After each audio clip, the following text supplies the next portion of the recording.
Ella pensó que la cena de Nochebuena sería su regreso soñado al hogar. Lo que recibió fue un exilio público y humillante. Había cumplido 8 años en el ejército de tierra, enviando cada euro a casa puntualmente. Y volvía con cicatrices que nadie podía ver. Cuando su madre la llamó carga delante de toda la familia y le ordenó que se marchara, salió cojeando hacia la nieve con una maleta vieja, un bastón y ningún sitio a donde ir.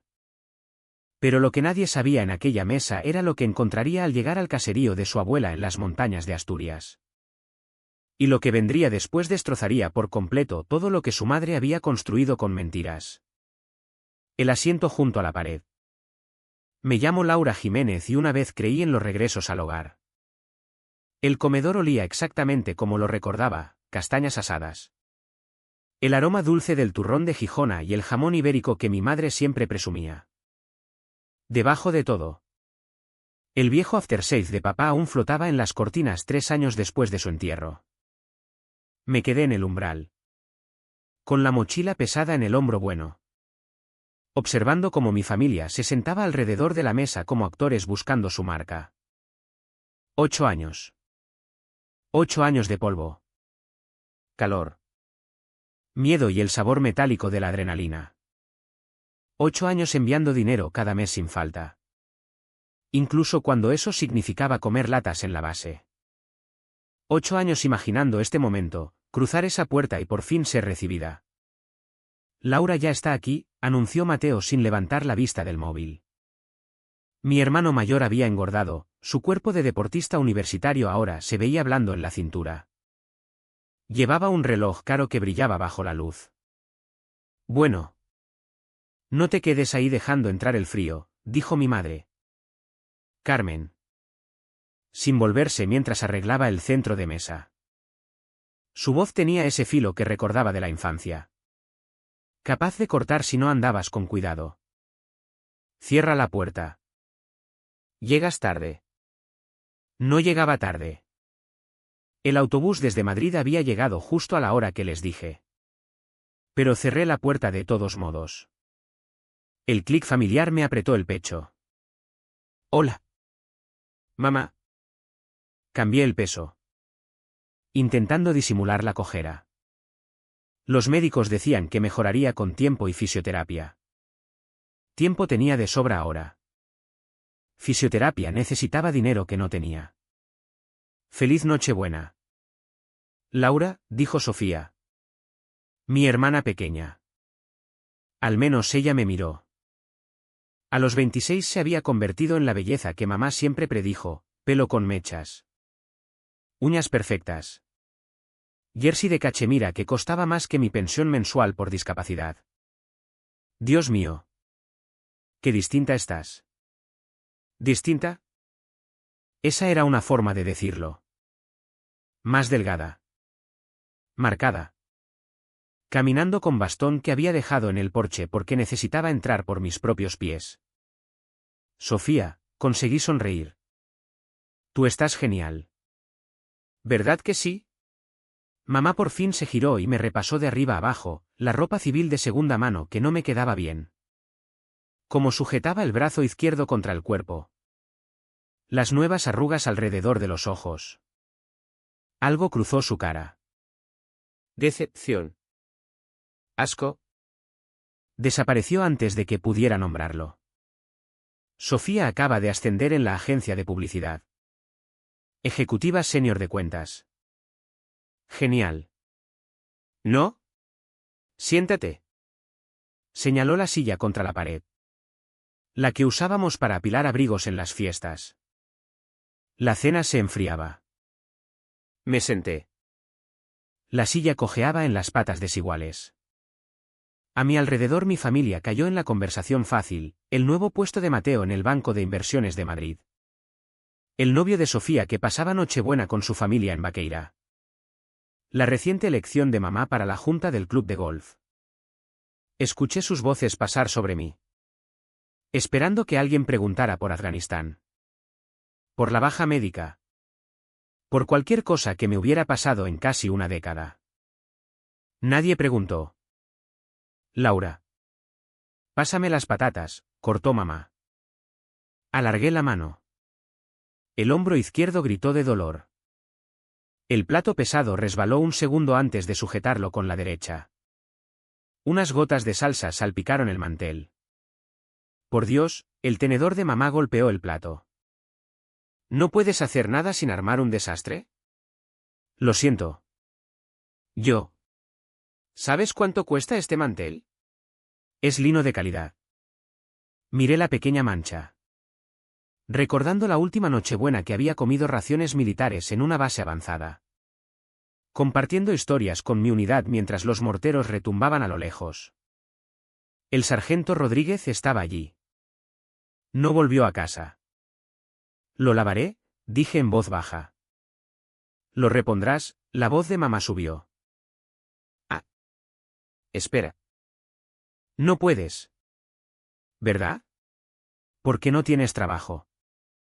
No tienes nada salvo la limosna que te da el gobierno por, agitó la mano vagamente hacia mí, lo que sea que te pase. Vamos. Carmen, el aviso de Mateo fue poco convencido. No me vengas con Carmen. 8 años. Mateo. 8 años manteniendo sus aventuras. Enviando dinero para su fondo de estudios. ¿Fondo de estudios? Las palabras se me escaparon. Ese dinero era para las facturas médicas de papá. Para la hipoteca. Mamá soltó una risa seca y amarga. Por favor. Como si necesitáramos tus suelditos del ejército. Esta casa está pagada desde hace 2 años. Mateo y Sofía tienen trabajos de verdad. Futuros de verdad. ¿Qué tienes tú? ¿Laura? Un hombro destrozado y un cheque del gobierno. La habitación giró un poco. Pagada. La hipoteca que yo había ayudado a pagar durante 8 años estaba liquidada desde hacía 2. ¿Dónde? La voz se me quebró. ¿Dónde fue mi dinero? ¿Tu dinero? Mamá se levantó. La silla raspó el suelo. ¿Tu dinero? Déjame que te hable de tu dinero. Cada mes teniendo que ingresar esos cheques patéticos. Cada mes teniendo que explicar a la gente por qué mi hija prefirió huir a jugar a la soldadita en vez de hacer algo útil con su vida. ¿Sabes lo vergonzoso que ha sido? ¿Dónde está Laura?, preguntan. Ah. Está por ahí recibiendo tiros por nada. Yo servía a mi país. Estabas huyendo. Las palabras me golpearon como metralla. Huyendo de la vida real. De las responsabilidades. De esta familia. Y ahora vuelves. ¿Y qué? ¿Esperas que te hagamos un desfile? Tienes 34 años. Laura. ¿34? Sin nada que mostrar salvo cicatrices y una cojera. Miré alrededor de la mesa. Mateo estudiaba su plato. Sofía tenía lágrimas en los ojos pero no habló. Las luces del árbol de Navidad se volvieron borrosas.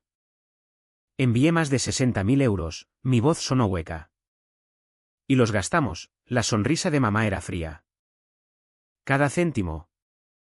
Porque eso es lo que hace la familia. Unimos recursos. Aunque tu aportación apenas cubría la vergüenza de tener que explicarte a todo el mundo. Mamá, susurró Sofía. Alguien tiene que decirle la verdad. Mírala.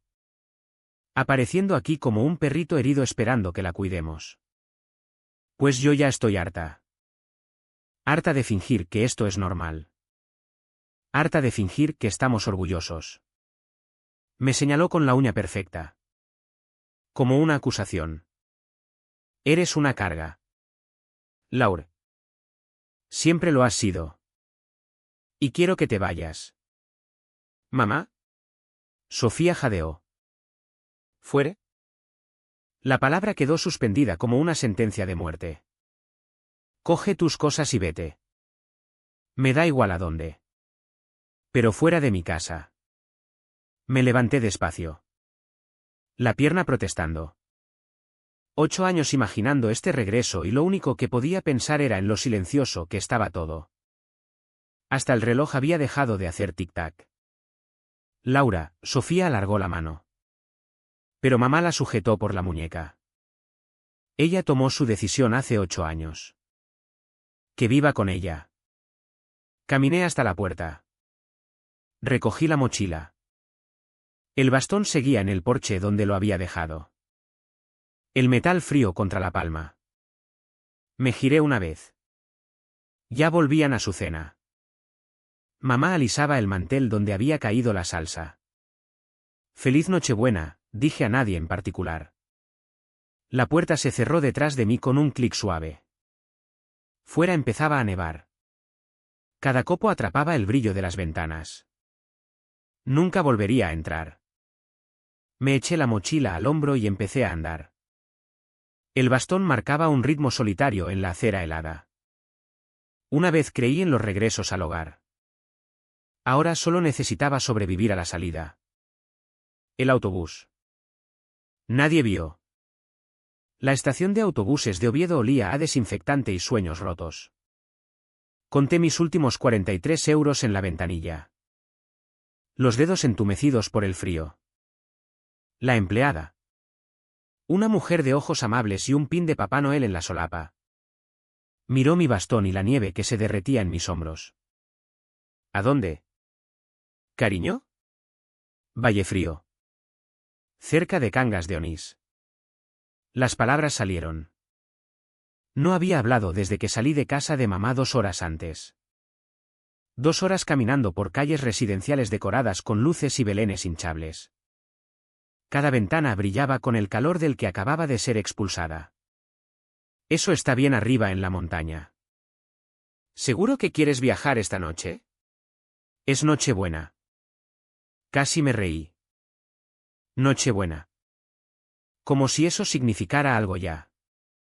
Solo ida. Por favor. Imprimió el billete despacio. Como dándome tiempo para cambiar de idea. El autobús sale en 20 minutos. Andén 3. Hay una máquina de café que aún funciona si necesitas algo caliente. El café sabía a agua quemada pero estaba caliente. Encontré un asiento en la esquina de la sala de espera y observé a una madre joven peleando con 2 niños y demasiadas bolsas. El niño pequeño. De unos 6 años. No dejaba de mirar mi bastón. Su hermana mayor lo tiró hacia atrás cuando intentó acercarse. Maya. Deja a la señora tranquila, dijo la madre sin levantar la vista del móvil. Pero Maya se escapó de todos modos. Acercándose con la curiosidad sin miedo que solo tienen los niños. ¿Por qué tienes un palo? Estoy perdonada, su madre levantó la cabeza. Lo siento mucho. No pasa nada, conseguí algo parecido a una sonrisa. Me hice daño en la pierna lejos de aquí y el palo me ayuda a caminar. ¿Eras soldado? Mi profesora dice que los soldados nos protegen. La honestidad sencilla me apretó la garganta. Sí. Era soldado. Guay, sonrió. Mostrando el hueco donde le faltaba un diente. Mi papá también era soldado. No volvió. Su madre ya estaba a nuestro lado. Atrayendo a Maya contra su costado. Nuestras miradas se encontraron por encima de la cabeza de la niña. No hacían falta palabras. Solo esa mirada que decía, tú sabes. ¿Tú entiendes? Feliz Nochebuena, dijo en voz baja. Igualmente. Llamaron a mi autobús. El andén 3 estaba resbaladizo por la nieve y avancé con cuidado. Consciente de cada apoyo del bastón. El conductor. Un hombre mayor con un pin de veterano de la Legión. Tomó mi billete y la mochila sin comentarios. Guardándola con cuidado en el compartimento. Tómese su tiempo, dijo. Sin prisa. El autobús estaba casi vacío. Una pareja mayor con jerseys navideños a juego. Un chico adolescente con auriculares y mirada perdida. Una mujer en uniforme de enfermera. Probablemente camino a un turno en el hospital. Elegí un asiento junto a la ventanilla a mitad del autobús y me acomodé para las 6 horas hasta Vallefrío. mientras Oviedo desaparecía detrás. Me permití pensar en el dinero. 60.000 euros. 8 años de transferencias automáticas. Sin fallar ni un mes. Incluso cuando estuve 3 semanas en el Hospital Militar de Zaragoza. Incluso cuando sacaban metralla de mi hombro. La oficina de finanzas se había asegurado de que mamá recibiera su pago mensual para las facturas de papá. Me había dicho a mí misma durante su último año. Para la hipoteca después de su muerte. Para mantener a flote a la familia. Saqué el móvil y repasé 3 años de correos. Las respuestas de mamá a mis confirmaciones de transferencias siempre eran breves. Recibido. A veces, gracias. Nunca la hipoteca está pagada. Nunca ya no lo necesitamos. Nunca ven a casa. El autobús subía hacia las montañas. La nieve arremolinándose más espesa contra las ventanillas. Mi reflejo me devolvía la mirada, mejillas hundidas. Ojos que habían visto demasiado.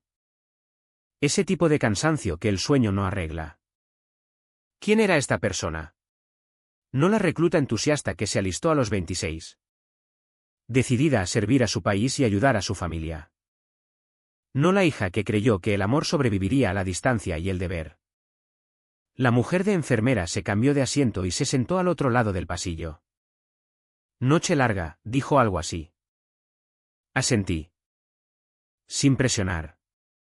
Voy al hospital de Cangas. ¿Tú?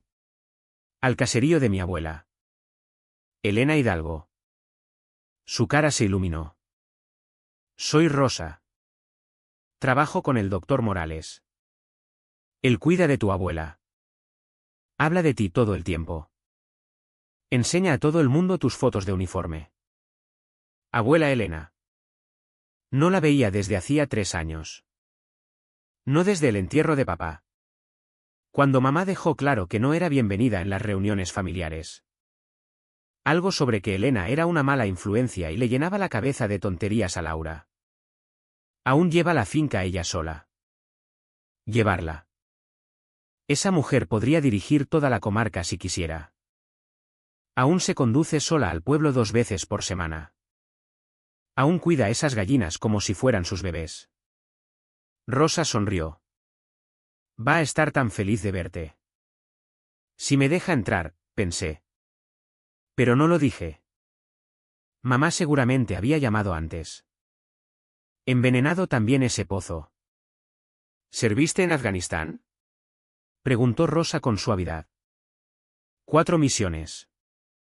Baja médica hace 6 semanas. No pidió detalles. La gente como Rosa. Que trabajaba en urgencias y salas de trauma. Entendía que algunas historias no necesitaban contarse. Bienvenida a casa. ¿Casa? Esa palabra otra vez. Que no significaba nada y lo significaba todo. El autobús paraba en pueblos pequeños por el camino. Pola de Siero. Arriondas. Cada vez veía gente bajar a familias que los esperaban. Abrazos. Lágrimas y manos que tomaban maletas. El chico adolescente bajó en Arriondas. Recibido por un hombre que podría ser su hermano mayor. No se abrazaron. Pero el mayor cogió la mochila del chico y la llevó hasta una furgoneta vieja. A veces el amor se parece a gestos pequeños. Cuando llegamos a las montañas de verdad. Solo quedábamos 3 pasajeros. La pareja mayor se había dormido uno contra el otro. La cabeza de ella en el hombro de él. La mano de él cubriendo la de ella.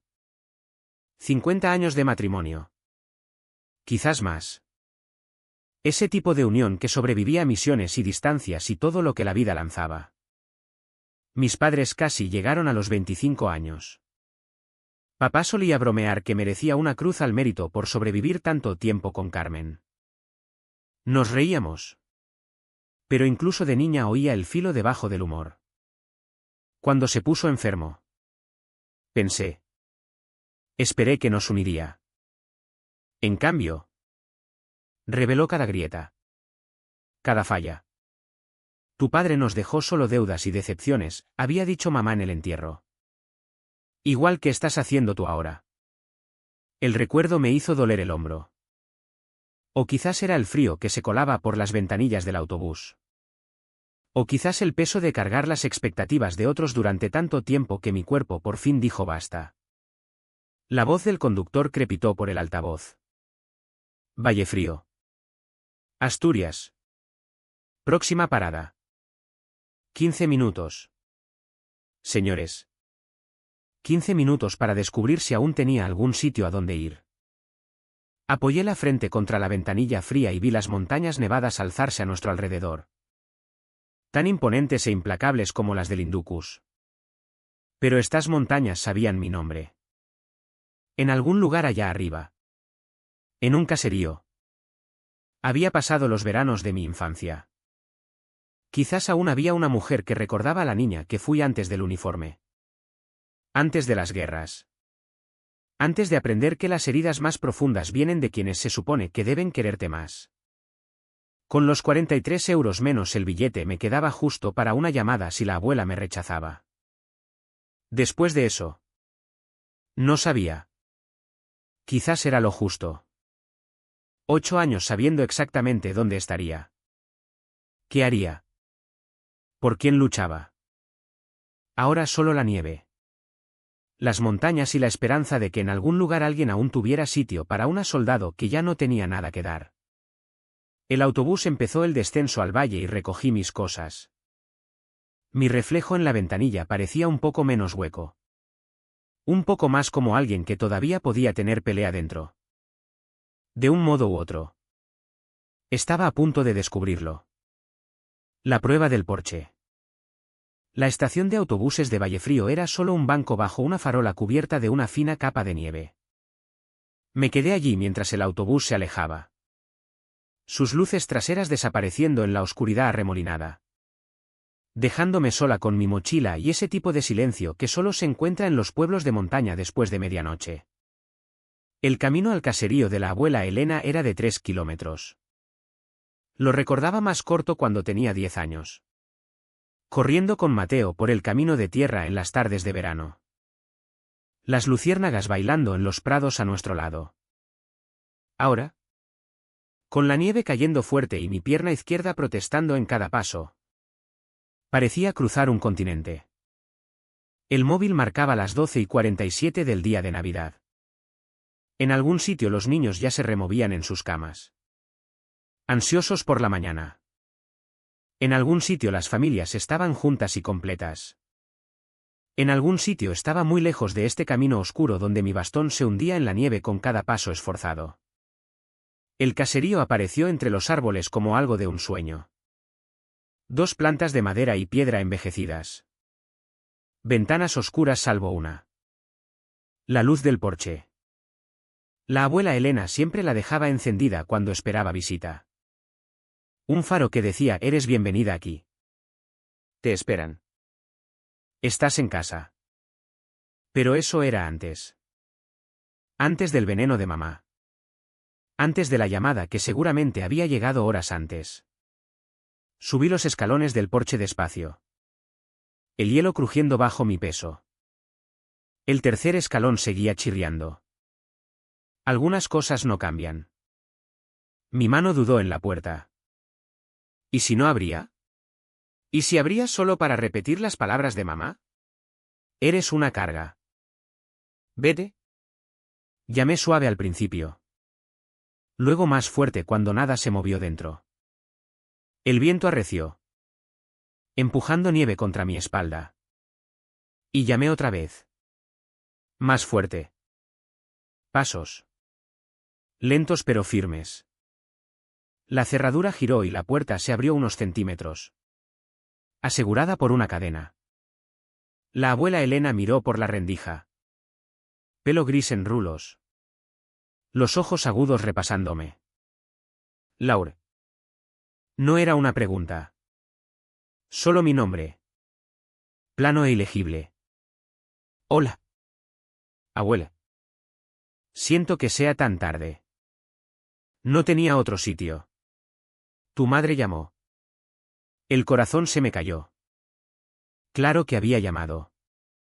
Claro que mamá había llegado primero con su versión de los hechos. Pobre Carmen. Cargada con una hija desagradecida. Pobre Carmen. Obligada a tomar la decisión dura en Nochebuena. Me contó lo que pasó, continuó la abuela. La cara aún ilegible detrás de la cadena. Me dijo que apareciste esperando limosna. Que montaste una escena en la cena. Que tuvo que pedirte que te fueras por el bien de todos. Cerré los ojos. Abuela. Eso no es. Dijo que eres una carga. Su voz era firme. Casi clínica. Dijo que no tienes nada que ofrecer. Ningún sitio a donde ir. Dijo que no debería permitir tus malas decisiones acogiéndote. Las palabras dolieron más viniendo de la boca de la abuela Elena. Apreté el bastón más fuerte. Los nudillos blancos bajo la luz del porche. Entiendo. Siento haberte molestado. Me iré. Dijo todo eso, interrumpió la abuela. ¿Y sabes qué le contesté yo? Levanté la mirada. Encontré esos ojos agudos que habían visto cada mentira de infancia. Cada fingimiento de adolescente. Le dije, Carmen Jiménez. Eres una maldita tonta y además mentirosa. La cadena tintineó al soltarse. La puerta se abrió de par en par. Pasa antes de que te congeles en mi porche. Me quedé congelada. No por el frío sino por la sorpresa. La abuela Elena estaba allí en su camisón de franela y rebeca de lana. Toda su 1,55 m irradiando la clase de furia que recordaba de la infancia. La silenciosa. La que significaba que alguien había cruzado una línea que no se podía deshacer. Laura Jiménez. Te he dicho que entres. Tropecé dentro. El calor golpeándome como una fuerza física. La casa olía a humo de leña y lavanda. Exactamente como lo recordaba. La abuela cerró la puerta con fuerza suficiente para hacer vibrar el marco. Luego se giró hacia mí. Déjame verte. Me quedé allí. La nieve derritiéndose de mis hombros mientras ella me rodeaba como un sargento. Sus dedos rozaron mi brazo izquierdo. Notando cómo lo sujetaba. Sus ojos catalogaron el bastón. La cojera. La pérdida de peso. Las sombras bajo los ojos.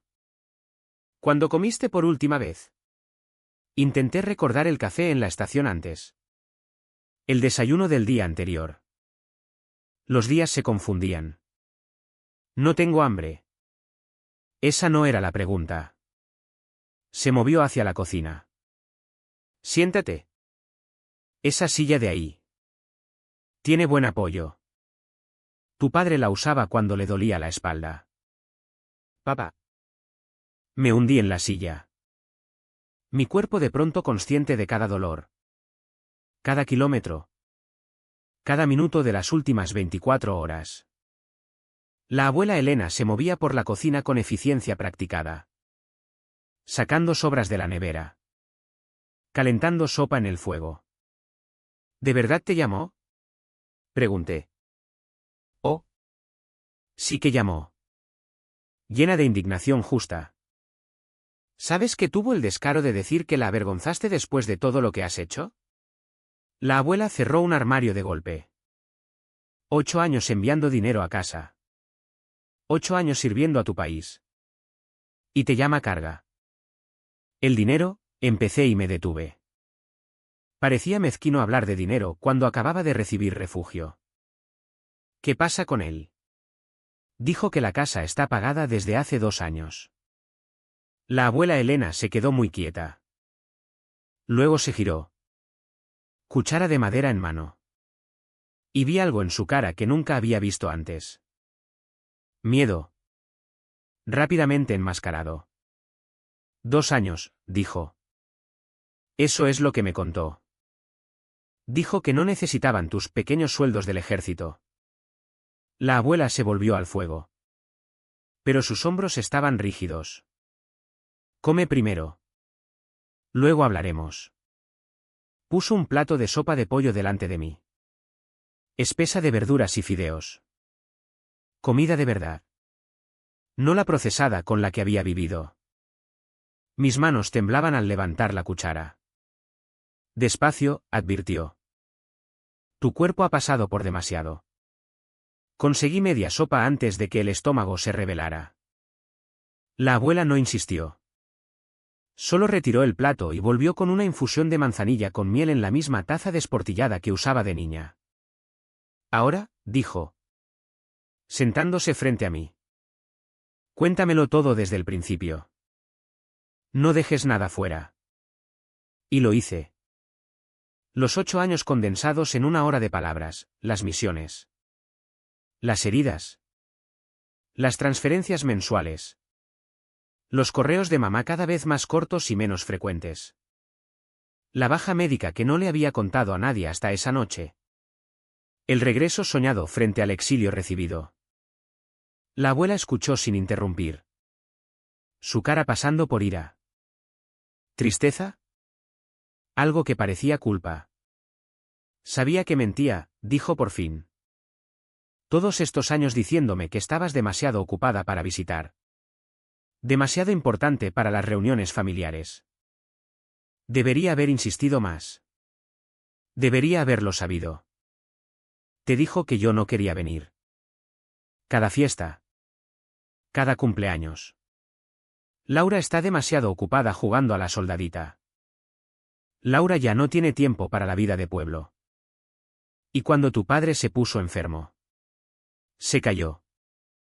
¿Qué? Dijo que no podías conseguir permiso. Que el ejército no te dejaba volver. Pero sí viniste. ¿Verdad? Para el entierro. Estuve 3 semanas antes de que muriera. Mamá dijo el recuerdo encajó. Dijo que estabas de viaje. Que no podías llegar a tiempo. Nos miramos a través de la mesa de la cocina. El peso completo de 8 años de mentiras asentándose entre nosotras.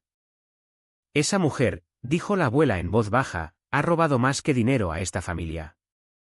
Se levantó bruscamente. Desapareció por el pasillo. Oí cajones abriéndose. Papeles revolviendo. Cuando volvió. Traía una caja de zapatos atada con cordel. Tengo que enseñarte algo, dijo. Pero primero necesitas descansar. ¿Puedes subir las escaleras? Mi habitación de la infancia estaba exactamente como la había dejado. Pósteres de caballos en las paredes. Trofeos de atletismo del instituto. Un oso de peluche y el uniforme de campaña que papá me regaló cuando me alisté. La cama estaba hecha con sábanas limpias que olían a sol y aire de montaña.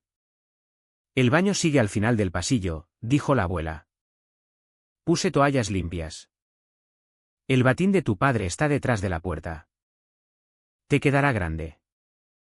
Pero es cálido. Se detuvo en el umbral. Silueteada por la luz del pasillo. Señor. Laura. Tú no eres una carga. Nunca lo has sido. Eres una soldado que lo dio todo por gente que no dio nada a cambio. Pero eso se acabó. Estás en casa. La puerta se cerró suavemente y me senté en el borde de la cama. El cuerpo temblando con algo que no era frío. ¿Casa? La palabra se sentía extranjera y familiar al mismo tiempo. Como un idioma que una vez supe pero olvidé cómo hablar. Fuera la nieve seguía cayendo. Cubriendo las montañas de silencio. En algún lugar de una casa donde nunca volvería a entrar. Mi madre dormía tranquila. Segura en sus mentiras. Pero aquí. En un caserío que recordaba mi nombre. Una luz de porche ardía contra la oscuridad. Estaba en casa. ¿Rota? Con las manos vacías. Empezando de cero pero en casa. Y mañana. Cuando la abuela Elena me enseñara lo que había en esa caja de zapatos. Empezaría a entender cuánto me habían robado y hasta dónde podía llegar la traición de una madre.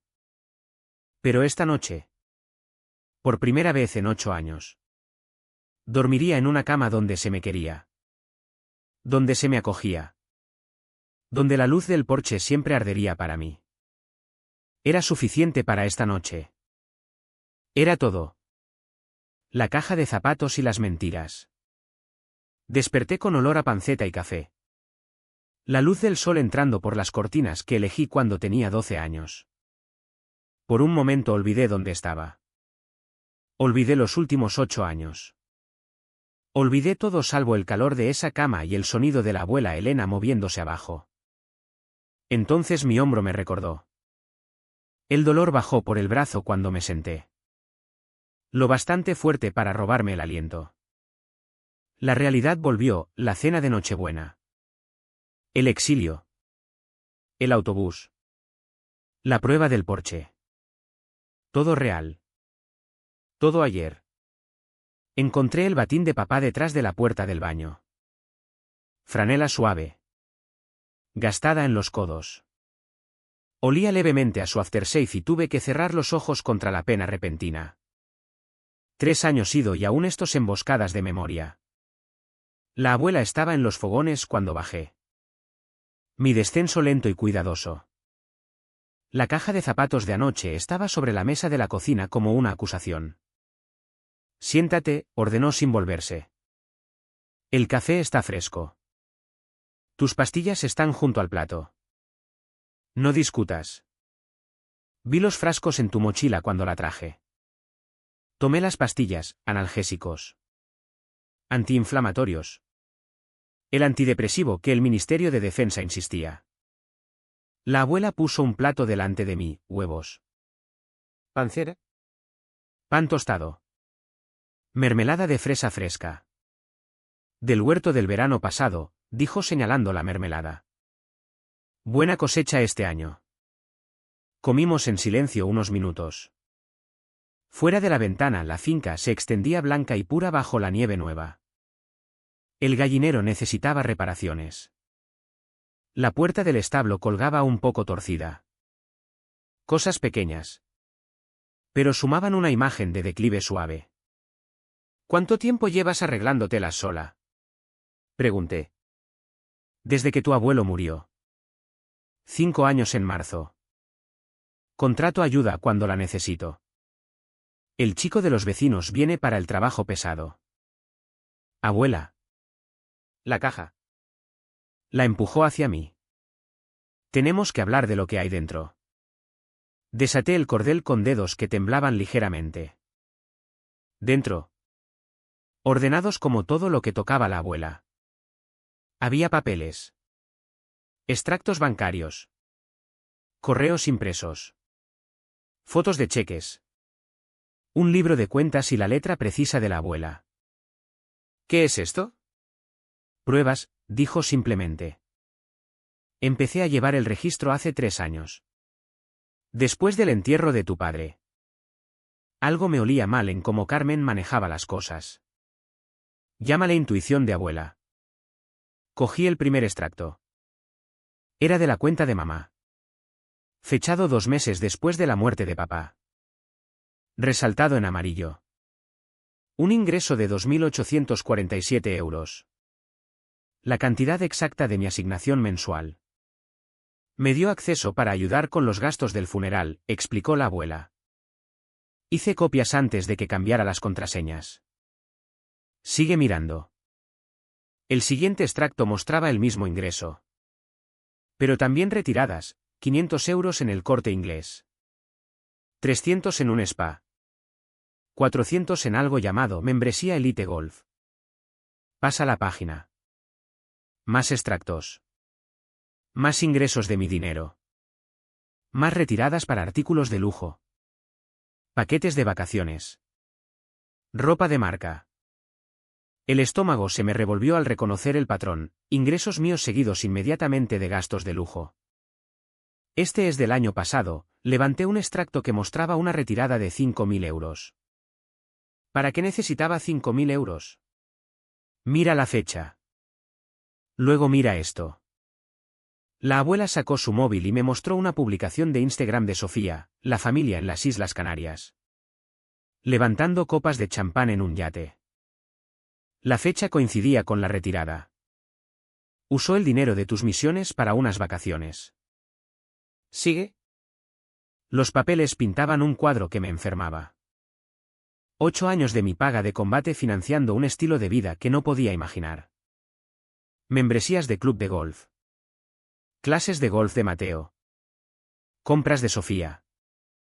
Reforma de cocina. Coches nuevos cada 2 años. Luego encontré los papeles de la hipoteca. Pagada hace 3 años, susurré. No 2. 3. Con el seguro de vida de tu padre y tus pagos continuos la pagó antes de tiempo. Luego siguió cogiendo tu dinero sin decirte que la deuda estaba liquidada. Dejé los papeles con cuidado. Temerosa de romperlos si los sujetaba demasiado fuerte. Eso es estafa. Eso es me robó. 60.000 euros. Casi. Según mis cálculos. Quizás más. Solo tengo registros de los últimos 3 años. La habitación giró un poco. 60.000 euros. Había vivido en base. Ropa de segunda mano. Renunciado a permisos porque los vuelos eran demasiado caros. No había ahorrado nada. Invertido nada. Construido nada para mi futuro porque creía que estaba manteniendo a mi familia. Hay más, dijo la abuela con suavidad. ¿Los correos? Esos eran peores que los extractos bancarios. Correos entre mamá y su hermana. Bromeando sobre los pagos de culpa de Laura. Mensajes a sus amigas sobre cómo había entrenado bien a Laura para que el dinero siguiera llegando. Uno que me dejó sin aliento. Lo bonito es que se siente demasiado culpable para preguntar. La niña de papá hasta el final mientras le recuerde el deber familiar. Los cheques siguen llegando. Vida resuelta gracias a mi hija soldado. La fecha era de mi última misión. Mientras esquivaba explosivos. Estaba presumiendo de explotarme. ¿Por qué? La palabra salió rota. ¿Por qué haría esto? La abuela tomó mi mano. Sus dedos cálidos y firmes. Tu madre siempre ha sido de apariencias. Siempre necesitó parecer exitosa. Próspera. Por encima de su crianza. Cuando se casó con tu padre pensó que se casaba hacia arriba. Cuando eso no le dio la vida que quería. Usó a todo el mundo. Tu padre la quería demasiado para verlo. Mateo era demasiado joven. Seguía su ejemplo. Sofía creo que Sofía sabe que algo va mal. Pero no sabe cómo liberarse. Pensé en mi hermana en la cena. Lágrimas en los ojos. Pero callada. 26 años y aún bajo el pulgar de mamá. ¿Qué hago con esto? Señalé las pruebas extendidas sobre la mesa. Eso depende de lo que tú quieras. Justicia. Venganza o solo paz. Quiero mi dinero de vuelta. Me detuve. ¿Qué quería? ¿Ver a mamá castigada? ¿Tener la familia que imaginé todos esos años en el desierto? No lo sabía. No tienes que saberlo hoy. La abuela empezó a recoger los papeles. Organizándolos de nuevo en la caja. Pero deberías conocer tus opciones. Emilio García. ¿Te acuerdas de él? Era fiscal del juzgado. Ahora está jubilado pero aún ejerce algo. Me debe un par de favores. Ya lo llamé esta mañana. Nos recibirá el martes si quieres. Dice que lo que hizo tu madre probablemente califica como estafa. Posiblemente abuso de persona vulnerable ya que usó la enfermedad de tu padre como excusa. Abuso financiero de un adulto vulnerable. Tu padre estaba con medicación fuerte esos últimos meses. Si manipuló para que le diera control de las finanzas destinadas a su cuidado, la abuela se encogió de hombros. Emilio dice que vale la pena investigarlo. Miré por la ventana la finca tranquila. Intentando reconciliar esta información con la madre que me enseñó a atarme los zapatos. Que vitoreaba en las carreras de atletismo. Que lloró cuando me alisté. ¿Dónde se había ido esa mujer? ¿O nunca existió fuera de mi necesidad de creer en ella? Necesito aire, dije. Abrigos junto a la puerta. El viejo de tu padre te quedará bien. No vayas lejos. Esa pierna necesita descanso. Llegué al establo antes de romperme. Me derrumbé sobre una bala de heno en la luz tenue. Lloré por todo lo que había perdido. No solo el dinero, sino la ilusión. La familia que había llevado en el corazón durante 4 misiones. La madre que había inventado para sobrevivir a la morriña y al miedo. El hogar por el que había luchado y que nunca había existido de verdad. Los gatos del establo me encontraron allí. 2 atigrados naranjas que se enredaron en mis piernas sin juzgar. Me quedé hasta que las lágrimas pararon. Hasta que la respiración se calmó. Hasta que pude pensar más allá del dolor hacia lo que vendría después. 60.000 euros. 3 años de mentiras después de la muerte de papá. 8 años de manipulación. Mamá había robado más que dinero. Había robado mis elecciones. Con ese dinero podría haber ido a la universidad. Empezado un negocio.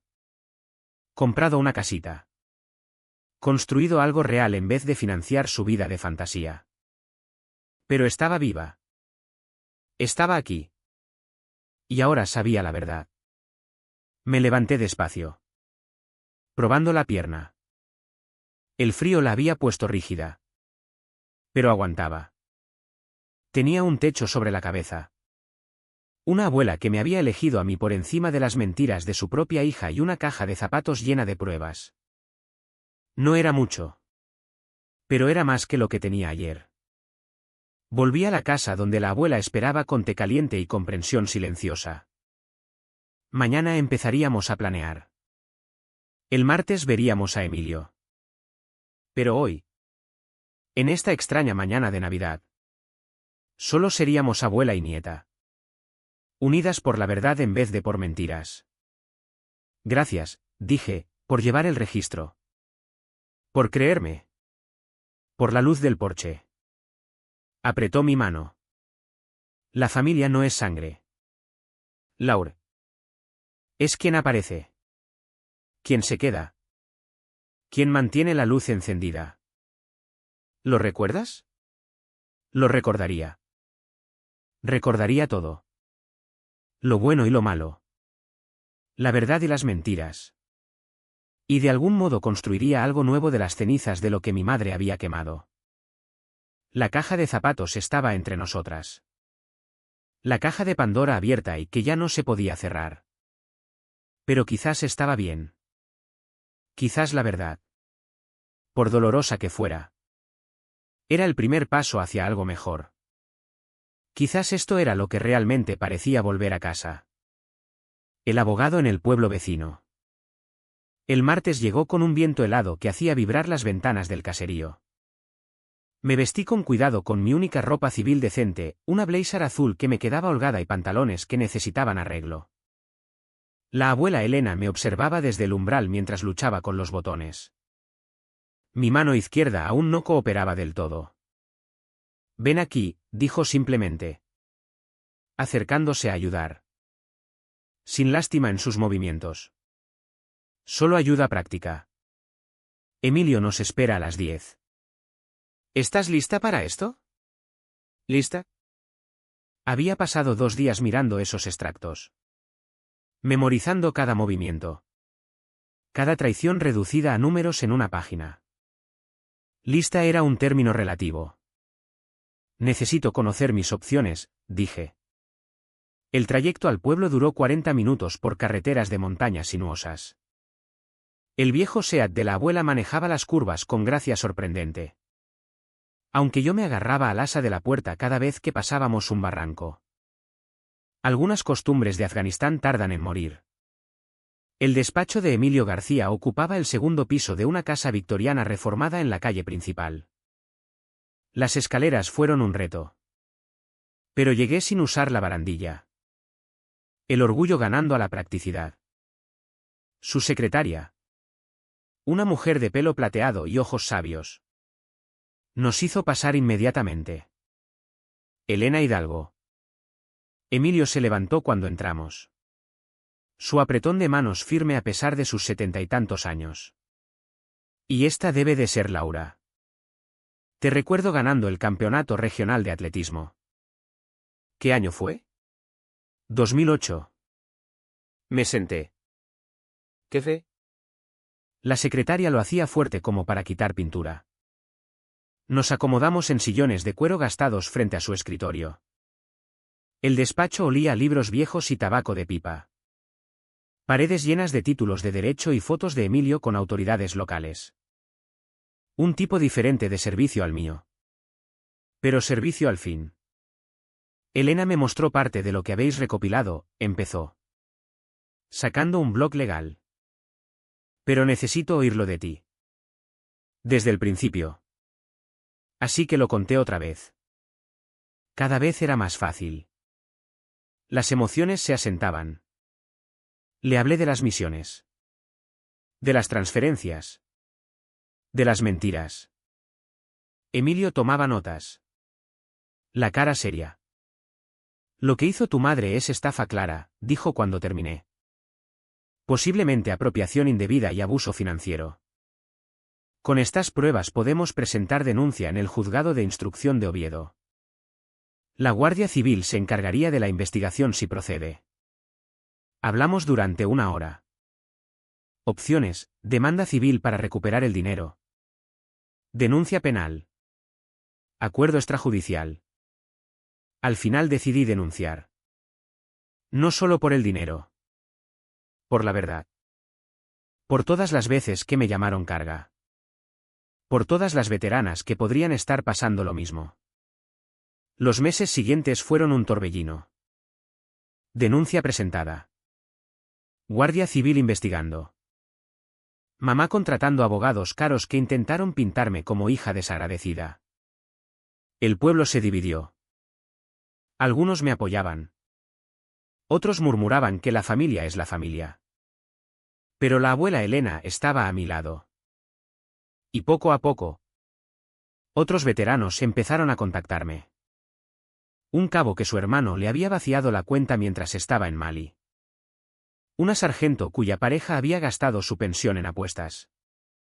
Empezamos a reunirnos en el caserío. La abuela preparaba café y escuchaba. Yo compartía mi historia. Y así nació la Fundación Luz del Porche, un refugio para veteranos víctimas de explotación económica familiar. Con asesoría legal gratuita. Alojamiento temporal y apoyo psicológico. El primer caso que ganamos fue el mío. Mamá. Acorralada por las pruebas. Aceptó un acuerdo: devolver los 60.000 euros más daños. Ceder la casa familiar y hacer servicio comunitario en el hospital militar. Evitó la cárcel. Pero perdió todo lo que más valoraba: su imagen. Su posición en el club. El respeto del pueblo. Mateo se mudó a Madrid y apenas habla con ella. Sofía empezó terapia y se distanció poco a poco. Hoy. 2 años después. La finca de la abuela es un pequeño pueblo de casas modulares. 23 veteranos viven aquí. Trabajando en el huerto comunitario. Reconstruyendo sus vidas. La casa de Oviedo es ahora residencia para veteranas. La luz del porche sigue encendida cada noche. Anoche. En otra Nochebuena. 24 de nosotros nos sentamos alrededor de la mesa larga. Jamón. Cordero. Risas. Lágrimas compartidas. La abuela Elena presidía la mesa. Más pequeña pero más fuerte que nunca. Yo levanté mi copa. Por las cargas que se convierten en cimientos. Por la familia que elegimos. Por la luz que nunca se apaga. Brindamos. Y en ese momento supe que había vuelto a casa de verdad. No a la que dejé, sino a la que construí con las manos de quienes entendieron el precio del servicio. Mi madre vive sola ahora en un piso pequeño. Las cartas que envía vuelven sin abrir. A veces me pregunto si se arrepiente. Pero ya no es mi guerra. Mi guerra ahora es mantener las luces encendidas para los que vienen después. Porque ningún veterano debería tener que elegir entre servir a su país y ser traicionado por su propia sangre. Y mientras la nieve caiga sobre los picos de Europa, la luz del porche seguirá brillando. Para mí. Para todos nosotros. Para los que alguna vez fueron llamados carga y demostraron que pueden construir reinos enteros con eso. Fin.